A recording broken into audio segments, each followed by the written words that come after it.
My name is Nginyi-Munyoli. I am a stroke nurse practitioner here in Bali.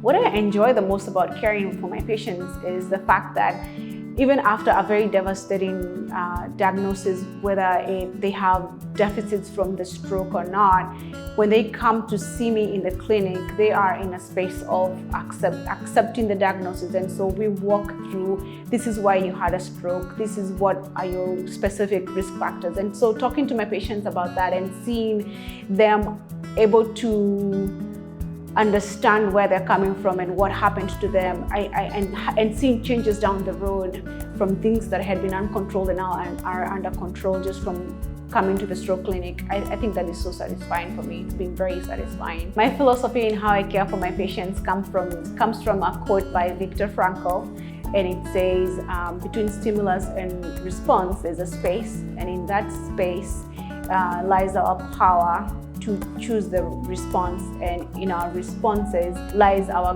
growth and our freedom. So I approach every visit making sure that I create that space where my patients can have the ability to choose to make the choices depending on what information I'm offering them.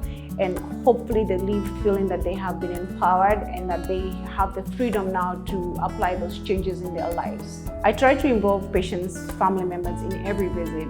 If they're not present for the visit, I have called patients' family members even after the phone just to make sure that everybody is on the same page. I always ask the permission from the patient to make sure that they're okay with me reaching out and finding out who do they live with. So that's one of the main questions that I ask. Do you live by yourself?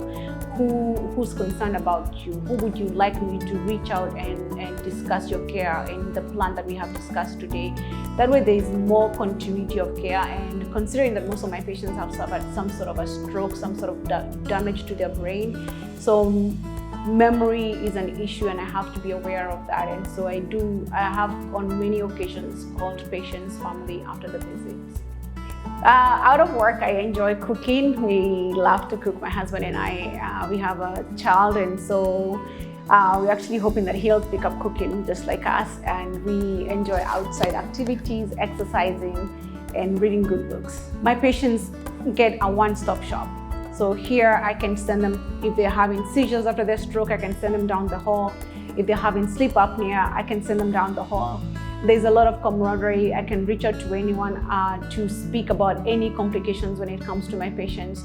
And to me, that's just invaluable, where I am enriching my understanding of the brain, learning more, and I'm enjoying it. This is why anyone with a stroke out there should come to Bali.